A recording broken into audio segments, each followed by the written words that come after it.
5 లక్షల కోట్లు పాత phase 1 ల్యాండ్ పూలింగ్, ఇప్పుడు phase 2 phase 3 అంటున్నారు. వాటి ల్యాండ్ ఇవన్నీ చేస్తే దాదాపు 10 లక్షల కోట్ల రూపాయలు ప్రభుత్వ ఖజానాన్ని దోచుకునే కార్యక్రమాన్ని మీరు అడ్డుకోవాలి. అంటే భయ్ మా వల్ల భూమి రేటు పెరుగుతుంది. అమరావతిలో భూమి రేటు పెరగడానికి కారణము అక్కడ కట్టే భవనాల వలన. అసెంబ్లీ, హైకోర్టు, సెక్రటేరియట్, ఈ భవనాలు ఎవరివి? ప్రజలవి, ప్రజల ఆస్తి అవి. అంటే మీ భూమిలో ప్రజల ఆస్తి కడితేనే మీ భూమి విలువ పెరుగుతుంది. కాబట్టి భూమి విలువ పెరిగిన దాని హక్కు అంతా ఆంధ్రప్రదేశ్ ప్రజలది. నువ్వు ఎకరా 10 లక్షలు ఉంటే 20 లక్షలు తీసుకో, 25 తీసుకో, 30 తీసుకో, అంతే. అంతేగాని పై అవలకేశం ఏం చేసిండు? ఎకరా 8 లక్షలకు కొన్నాడు, దాన్ని ల్యాండ్ పూలింగ్ ఇచ్చినాడు. ల్యాండ్ పూలింగ్ ఇస్తే ప్రభుత్వం ఆయనకి ప్లాట్లు ఇచ్చింది. ఆ ప్లాట్ విలువ ఇప్పుడు 14,70,00,000 ఎకరం. 8 లక్షలు పెట్టుబడి పెడితే 14.5 కోట్లు సంపాదిస్తున్నట్లు పై అవలకేశం. అది ఎవరు సంపాదించాలి? వాస్తవానికి ప్రభుత్వం సంపాదించాలి. నీ దగ్గర డబ్బులు, నువ్వు పై అవలకేశం కొన్న భూమిని నువ్వు ఎందుకు కొనలేదు? చంద్రబాబు నాయుడు ప్రభుత్వం ఎందుకు కొనలేదు? జగన్మోహన్ రెడ్డి ఏం చెప్పినాడమ్మా? 30,000 ఎకరాల ప్రభుత్వ భూమిలో రాజధాని కట్టమన్నాడు. 30,000 ఎకరాల ప్రభుత్వ భూమి అంటే ఆ ప్రభుత్వ భూమి విలువ పెరిగితే ప్రజలకి లాభం చేకూరుతుందని జగన్మోహన్ రెడ్డి గారు ప్రభుత్వ భూమిలో కట్టమన్నాడు. ఇదేమో నేను ల్యాండ్ పూలింగ్ చేసి కడతా అంటాడు. ప్రైవేట్ వ్యక్తులు, చంద్రబాబు నాయుడు ఏమి చేసినా కానీ ప్రైవేట్ వ్యక్తుల కోసమే. తన బంధువులు, తన మిత్రులు, తన పార్టీ వాళ్ళు, తన పొత్తులో ఉన్న పవన్ కళ్యాణ్ కూడా మాట్లాడాలి మీద. అంటే ప్రతిసారి ముఖ్యమంత్రి మాట్లాడతలేడు సార్. ఇక్కడ ఏ విషయం కూడా తనే మాట్లాడతలేడు. డిప్యూటీ సీఎంగా, మంత్రిగా తినే మాట్లాడతారు సార్. అసలు ప్రతి విషయంలో మీరు ఏది కావాలన్నా కూడా పవన్ కళ్యాణ్ తీసుకొస్తారు. ఆయన ముఖ్యమంత్రి కాదు కదా సార్. ఆయన ముఖ్యమంత్రి కాకపోయినా కానీ అమరావతిలో అవినీతి జరుగుతుందని పవన్ కళ్యాణ్ గారికి 18th April 2023 ఒక ఈమెయిల్ పంపించడం జరిగింది. దీన్ని మీరు మాట్లాడాలి అని. 18th April 2023 ఆయన ఈమెయిల్ కావాలంటే మీ స్క్రీన్ షాట్ పెడతాను. దాని మీద మాట్లాడలేదు. ఎందుకు మాట్లాడలేదు? అప్పుడు పొత్తు కూడా లేదు కదా, చంద్రబాబు నాయుడు అరెస్ట్ కూడా చేయలేదు. అప్పుడు పొత్తు కూడా లేదు. అవినీతికి వ్యతిరేకంగా పార్టీ పెట్టిన నువ్వు అమరావతి పేరు మీద ఎన్ని లక్షల కోట్ల దోపిడీ జరుగుతుందంటే నువ్వు ఎందుకు మాట్లాడలేదు? నీకు సమాచారం ఇచ్చినాము, ఆధారాలు ఇచ్చినాము. దానికి పవన్ కళ్యాణ్ ఈమెయిల్ చూడలేదేమో అని అనొచ్చు, మీరు అనొచ్చు. కానీ వాళ్ళ పార్టీ జనరల్ సెక్రటరీ బోలిశెట్టి సత్య అని ఉంటారు, ఆయన నాకు రిప్లై ఇచ్చినారు. మీరు ఎప్పుడు వైసీపీకి అనుకూలంగా మాట్లాడతారు కాబట్టి మీరు చేసిన ఈ ఆరోపణని మేము పరిగణించట్లేదు అని. అంటే వైసీపీకి సపోర్ట్ చేస్తే, వైసీపీ గురించి మాట్లాడితే ఇక్కడ సమస్యని పరిగణించారా సార్? అంటే ఏంటన్నట్టు మా వాటా మాకు అందింది, నువ్వు మాట్లాడడం అది చెప్పలేరు కదా బయటికి. అయిపోయిందా? అమరావతి ప్రకటన వచ్చినప్పుడు ఏమన్నాడు పవన్ కళ్యాణ్? ఎవరు భూములు ఇవ్వద్దు, బలవంతంగా లాక్కుంటే నేను అది చేస్తా, నేను ఇది చేస్తా అని ఆడ పోయి కూర్చొని చేసిండు. మళ్ళీ 6 నెలలు అయిపోయాక ఫ్లైట్లో వచ్చిండు, మంగళగిరి అడ్డపంచ కట్టుకొని మళ్ళీ రైతుల దగ్గర పోకుండా డైరెక్ట్ చంద్రబాబు నాయుడు దగ్గర పోయి బాగుంది అమరావతి ప్యాకేజ్ అన్నాడు. 6 నెలల క్రితం ఏమో అమరావతి భూములు బలవంతంగా లాక్కుంటే ఒప్పుకోరన్న పవన్ కళ్యాణ్ స్పెషల్ స్టేటస్ గురించి కూడా మాట్లాడారు కదా సార్. అదే చెప్తా. ఎట్లా మాట మార్చినాడు? ఎందుకు మాట మార్చినాడు? ఏమందిందని మాట మార్చినాడు? అంటే ఇప్పుడు మీరు ఏమంటారు, ప్యాకేజ్ స్టార్ అంటున్నారా? ఎందుకు మాట్లాడవయ్యి అంటున్నా. మీరు ఏమందుకున్నారంటే దాని అర్థం ఏంటి సార్? ఇప్పుడు ఏమందుకున్నారు అని అర్థం అంటే ఏమంటే, నువ్వెవరు బలవంతాన భూములు లాక్కుంటే నేను ఒప్పుకోను అని అన్నా నువ్వు 6 నెలల్లో స్పెషల్ ఫ్లైట్లో కామినేని శ్రీనివాస్తో వచ్చి అడ్డపంచ కట్టుకొని, మంగళగిరి అడ్డపంచ కట్టుకొని ఈ ప్యాకేజ్ బాగుంది అంటున్నావు. 6 నెలల్లో ఏం జరిగిందయ్యా? నీ మనసు ఎట్లా మారిపోయింది? ఏం చేస్తే నీ మనసు మారిందో జర చెప్పయ్యా మాకు అంటున్నాను నేను. భూములు ఇయ్యద్దన్నాడు, ప్యాకేజ్ బాగుందని ఎట్లా అంటున్నావు నువ్వు? ఓకేనా, ఇవ్వండి భూములు, ప్యాకేజ్ బాగుందని అన్నాడు. అయిపోయిన తర్వాత చంద్రబాబు నాయుడు అరెస్ట్ అవ్వగానే ఒక కార్యకర్త కూడా ఏమంటలేదు. ఈయన వచ్చి రోడ్డు మీద డోలిండి ఎందుకు? అమరావతి అవినీతి ఏమైనా బయటపడుతుందని భయమా? ఇవన్నీ చూస్తే మొన్న కూడా లెటర్స్ రాసే టైంలో కూడా ఈ లెటర్స్ నమూనా రాసి పిలుపు ఇద్దాం, నీకు అమరావతిలో అవినీతిలో వాటా లేకపోతే ఈ లెటర్ రాయమని మీ కార్యకర్తలకు పిలుపువు, రాష్ట్ర ప్రజలకు పిలుపువు. నువ్వు పిలుపు ఇవ్వకపోతే ఈ దోపిడీలో నీకు వాటా ఉన్నది అని నేను భావించడంలో తప్పలేదు కదా. ఇంతవరకు అయితే స్పందించలేదు, మాట్లాడలేదు. వాటా ఉంటే స్పందించాడు, వాటా లేకపోతే స్పందిస్తాడు. ఇప్పటికైనా సరే కనీసం అంటే ఇదే విషయం అంటే మనం చూసుకున్నట్టయితే గతంలో ఎన్నికల ప్రచారం అప్పుడు చూసుకుంటే స్టీల్ ప్లాంట్ గురించి మాట్లాడిండ్రు. జగన్మోహన్ ఎట్లా ప్రైవేటీకరణ చేస్తారు స్టీల్ ప్లాంట్ అని చెప్పేసి మాట్లాడిండ్రు. ఈ రోజు అక్కడ ప్రైవేటీకరణ అయిపోతుంది కూడా, అయిపోతున్న దీని మీద స్పందించట్లేదు. మరి దీని మీద మీరు ఎందుకు మాట్లాడట్లేదు? అరే అమ్మా, ఇప్పుడు ఆయన చేతిలో లేనివమ్మ కొన్ని స్టీల్ ప్లాంట్ ప్రైవేటీకరణ అయితే ఆయన చేతిలో లేనివి. అడ్డుకుంటా అని చెప్పాడు కదా సార్, ఇప్పుడు చంద్రబాబు నాయుడు గారు కూడా చెప్పారు కదా. ఇప్పుడు ఆయన చేతిలో ఉన్నాయి కొన్ని మాటలు మాట్లాడాడు. నేను జీవితాంతం పంచగట్టు కట్టుకుంటా, మా అమ్మకు మాట ఇచ్చిన నేను జీవితాంతం పంచగట్టు కట్టుకుంటానని 2019 ఎన్నికల ముందర పంచగట్టు కట్టుకొని తిరిగిండు ప్రచారం. ఎన్నికలు అయిపోయింది, ఫలితాలు కూడా రాలేదు, ప్రచారం అయిపోగానే ప్యాంట్ షర్ట్లోకి వచ్చేసిండు. అప్పుడు నేను పాట పెట్టిన వేర్ ఈజ్ ద పంచకట్టు అని పవన్ కళ్యాణ్ ఒక పాట ఉంటుంది, వేర్ ఈజ్ ద పంచకట్టు అని పాట పెట్టి ఫేస్బుక్లో పోస్ట్ పెట్టిన.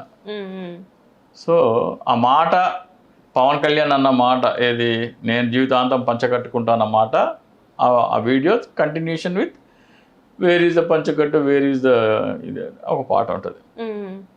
సో ఆయన ప్రజలని పిచ్చోడం చేస్తాడు. కాపుల ఓట్లు వేయించుకొని వేరే పార్టీలకు అమ్మేందుకే వీళ్ళు పార్టీలు పెట్టిన అన్నదమ్ములు ఇద్దరు. కేవలం రెచ్చగొట్టి మా అమ్మని తిట్టిండు అని రెచ్చగొట్టి, మా కులాన్ని తిట్టిండు అని రెచ్చగొట్టి, నాకు ఓట్లే అని చెప్పి ఆ ఓట్లను తీసుకుపోయి చంద్రబాబు నాయుడుకి అమ్మాలా. ఆయన ఓట్లు వేయించుకొని సోనియా గాంధీకి అమ్మిండు, ఈయన ఓట్లు వేయించుకొని చంద్రబాబు నాయుడుకి అమ్ముతున్నాడు. ఇది కాపులకు అర్థమైతే లేదు. ఇంతకుముందు కూడా మరి బాలకృష్ణ గారు కూడా కొంచెం అటు ఇటుగా మాట్లాడింది కదా. అవన్నీ ప్లాన్ అమ్మా, మ్యాచ్ ఫిక్సింగ్. అది పిచ్చోళ్ళకి కాపులకు అర్థమైతే లేదు. కాపులందరూ ఆ రోజున ముద్రగడ పద్మనాభం అనుకున్నారు. ముద్రగడ పద్మనాభం కాపు రిజర్వేషన్ పోవడంలో అందరూ ఆయన అనుకున్నారు. పవన్ కళ్యాణ్ వెనక ఎవరు రావట్లేదు. పవన్ కళ్యాణ్ వెనకాల రావాలంటే ఏం చేయాలి? కాపులను రెచ్చగొట్టాలి. కాపులను రెచ్చగొట్టి ఏం చేయాలా? అలాగా జనం శంకర జాతీయం అని బాలకృష్ణ అంటే కాపులందరూ మా కులం అంటావా అని పవన్ కళ్యాణ్ వెనక వస్తారు. మా బ్లడ్ వేరు, మా బ్రీడ్ వేరు అంటే మా బ్లడ్ మంచిది, మీ వేస్ట్ మా బ్రీడ్ మంచిది అంటే కమ్మల బ్రీడ్ మంచిది, కాపుల బ్రీడ్ వేస్ట్ అని అంటే అందరూ పవన్ కళ్యాణ్ ఓటు వేయాల.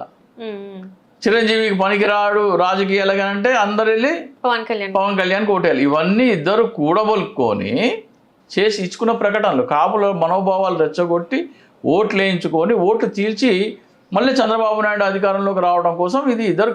ఎందుకంటే మీరు అనొచ్చు, మీరు ఎట్లా చెప్తారు అట్ట చెప్తారు అని. మీ అమ్మని తిట్టించినోడు నేను భూస్థాపితం చేస్తా అన్నావు కదా, అంత బాధ ఉంది కదా, ఫిల్మ్ ఛాంబర్లోకి పోయి చిందులేసినావు కదా. ఎన్నికలు అయిపోయినాయి అమ్మ. ఎన్నికలు అయిపోయిన తర్వాత నెల రోజులకే కృష్ణానదికి వరద వచ్చింది. కృష్ణానది వరద వస్తే చంద్రబాబు నాయుడు ఇంట్లోకి నీళ్ళు పోయినాయి.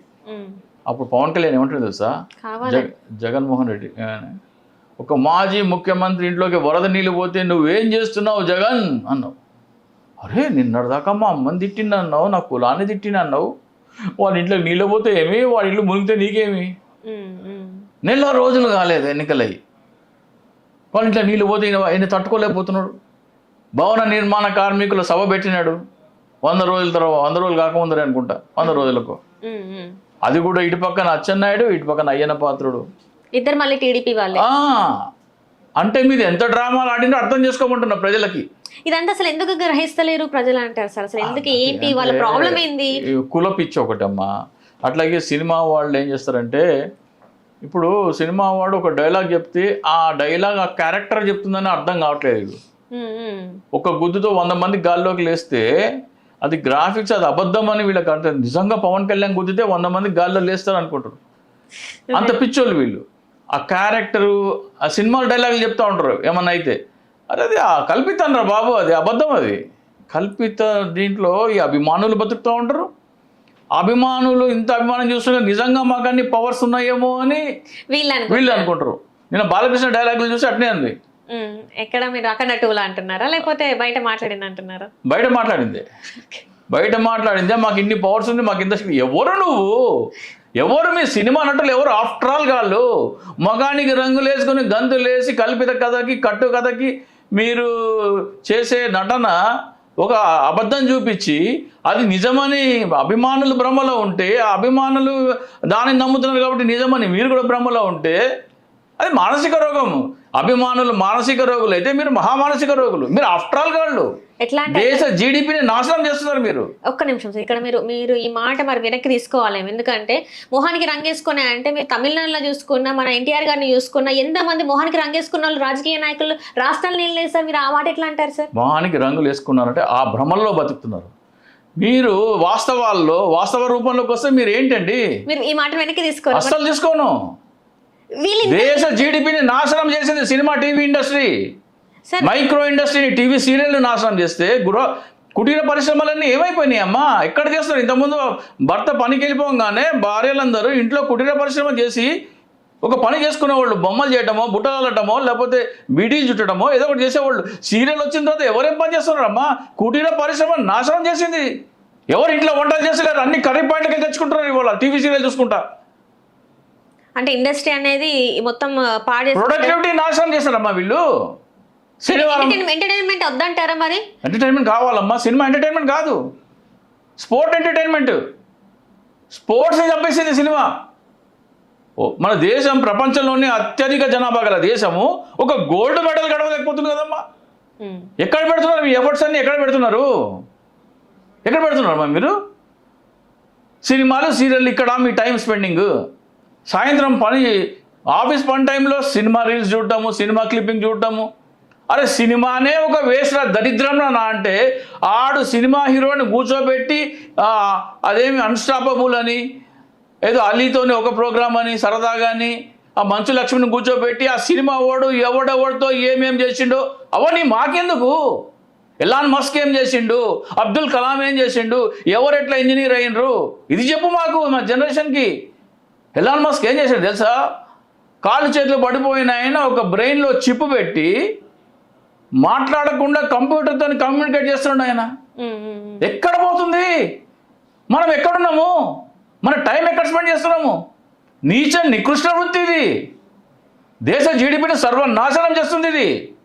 అంటే ఇప్పుడు నేను ఈ సందర్భంగా ఒక మాట అడగొచ్చా మిమ్మల్ని? అడగండి. ఇప్పుడు మరి మీరు కూడా వచ్చేసి ఇక్కడ ఒక ఇంటర్వ్యూ ఇస్తున్నారు, మరి ఇది కూడా తప్పే అంటారా? మరి అంటే ఇప్పుడు ఏంటి, రోగంకి ట్రీట్మెంట్ ఇచ్చే డాక్టర్కి తేడా ఉంటుంది. అది రోగం అని చెప్పాలి కదా. ఎట్లా చెప్పాలా? వాడు ఎప్పుడు టీవీ స్మార్ట్ ఫోన్ పట్టుకొని చూస్తున్నాడు, వాడు ఇంటికి పోయి నేను చెప్పలేను కదా. స్మార్ట్ ఫోన్లో ఇది చెప్పాలి కదా. నేను వాడికి కమ్యూనికేట్ చేసేది ఏంది, ఎట్లా చేయాలా? ఈ సినిమా పిచ్చోళ్ళకి ఎట్లా కమ్యూనికేట్ చేయాలి? నేను ఇంటింటికి పోయి చెప్పలేను కదా.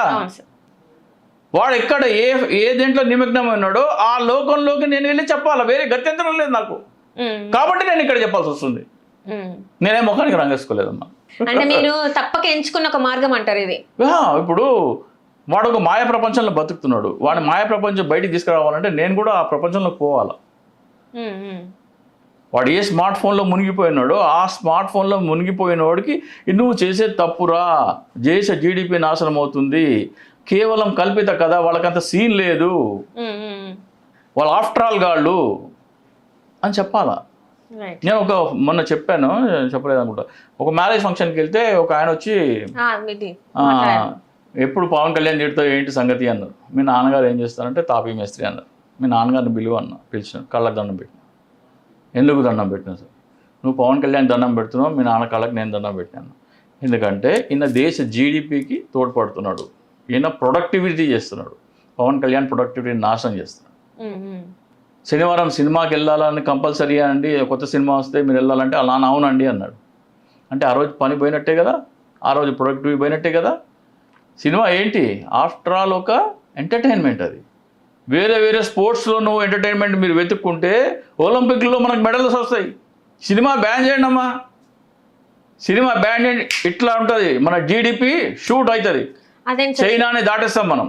సినిమా మీద వందల మంది కుటుంబాలు ఆధారపడి ఉన్నాయి. అది లైట్ మ్యానే కావచ్చు, ఆర్ట్ వర్కే కావచ్చు, కెమెరామెన్లే కావచ్చు, అసిస్టెంట్సే కావచ్చు, ఇట్లా జూనియర్ ఆర్టిస్ట్లే కావచ్చు, ఎంతో మంది కుటుంబాలు ఆధారపడి ఉన్నాయి కదా సార్. మీరు సినిమాని ఇట్లా బంద్ చేయండి అని అంటే ఎలా సార్?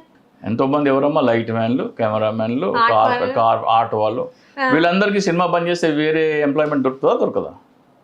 కొంచెం వెతికితే దొరుకుతుంది, కానీ సినిమా వాళ్ళకి దొరకదు, నటులకు దొరకదు, ఆర్టిస్టులకు దొరకదంట. ఆర్టిస్టులకు దొరకదు, వీళ్ళందరికీ దొరికేస్తుంది. అంటే మీరు చెప్పే 10,000 మందిలో 10-15 మందికి తప్ప మిగతా వాళ్ళందరికీ వేరే ఎంప్లాయ్మెంట్ దొరుకుతుంది, వీళ్ళకి దొరకదు. కానీ డబ్బు ఎవరు సంపాదిస్తున్నారు? వీళ్ళు సంపాదిస్తున్నారు, 10-15 మంది సంపాదిస్తున్నారు. సో ఇది ఇండస్ట్రీ డబ్బు కాదు. అలాగే మీరు అట్లా అంటే వ్యభిచారం చేసేవాళ్ళు ఉన్నారు. వ్యభిచారం చేసేవాళ్ళకు వాళ్ళకి తీసుకెళ్లే హోటల్స్ ఇండస్ట్రీ బాగుంటుంది, క్యాబ్ ఇండస్ట్రీ బాగుంటుంది, ఇవన్నీ బాగుంటాయి కాబట్టి వ్యభిచారాన్ని ఎంకరేజ్ చేస్తారా? అట్లాగే మీరు ఇవి ఉంటుంది దేని మన గంజాయి వల్ల కొంతమంది బతుకుతున్నారు, దాన్ని సపోర్ట్ చేద్దామా? చెప్పండి. అసలు ఇట్లాంటి వాటికి మనం అసలు సపోర్ట్ చేయాలి. జీడిపిని నాశనం చేసే వ్యసనం అది. యువత ఈ రోజున ఎవడి పుట్టినరోజు ఎక్కడ, ఎవడికెక్కడ పుట్టిమచ్చు ఉంది, ఎవరితో అఫైర్ ఉంది, ఆ అఫైర్ ఎవడికి ఎన్నో పెండ్లంతో ఎన్నో కొడుకు పుట్టిండు, ఈ డీటెయిల్స్ అన్నీ ఉన్నాయి. కానీ రైతు ఎట్లా పండిస్తున్నాడు, చైనా మన కంటే ఎందుకు ఇంత ఫార్వర్డ్ ఉంది, మనం చైనాతో పోటీ పడాలంటే మనం ఎక్కడ టైం స్పెండ్ చేయాలా? ఇక్కడ లేదు కదా. మీ టైం అంతా ఎక్కడ పోతుంది? మీ ఇంటెలిజెన్స్ అంతా ఏమైపోతుంది? నాశనం అయిపోతుంది. నాశనం చేసే వృత్తి టీవీ సీరియల్, సినిమా, క్రికెట్ కూడా నేను ఒకటి చెప్తున్నా. ఒక్కొక్క క్రికెట్ మన ఐపీఎల్ క్రికెట్ ఆడతారు కదా, వాళ్ళు ఒక్కొక్కడు 15 వేరే స్పోర్ట్స్ దత్తత తీసుకోవాలని చెప్పాలా, అయితేనే వాళ్ళకి ఐపీఎల్ పర్మిషన్ ఇవ్వాలా. భారతదేశానికి నేను చెప్తున్నాను, ఐపీఎల్ టీం ఒకటి ఉంటే వాళ్ళు hockey team, football team, cycling team, అట్లా 15 స్పోర్ట్స్ వేరే అయినా ఏమైనా సరే ఎంచుకొని ఆటల్లో కూడా పోటీ పెడితే ఆ స్పోర్ట్స్ బయటకు వస్తాయి, పైకి వస్తాయి.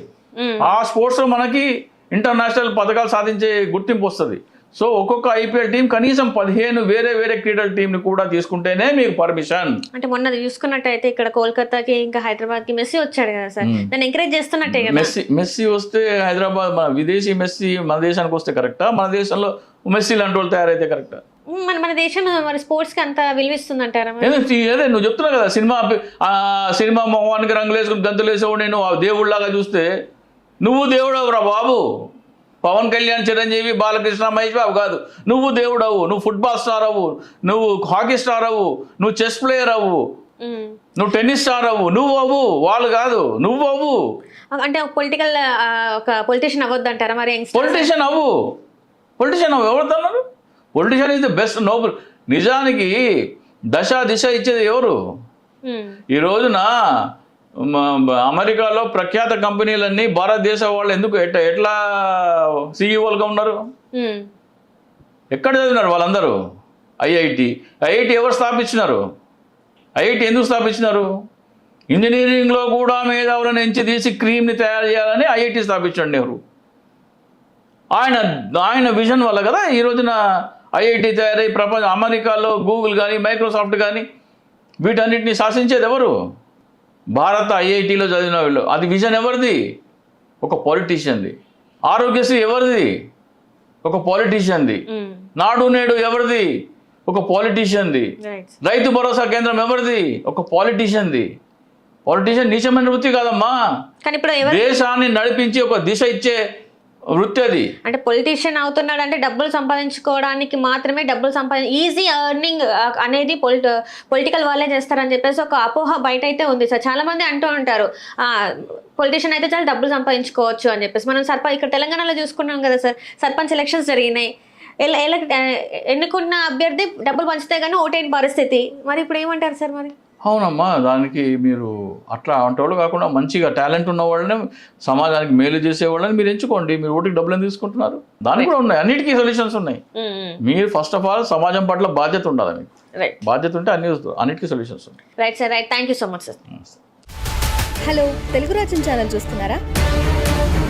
సామాజిక, రాజకీయ, జీవన చిత్రణే తెలుగు రాజ్యం.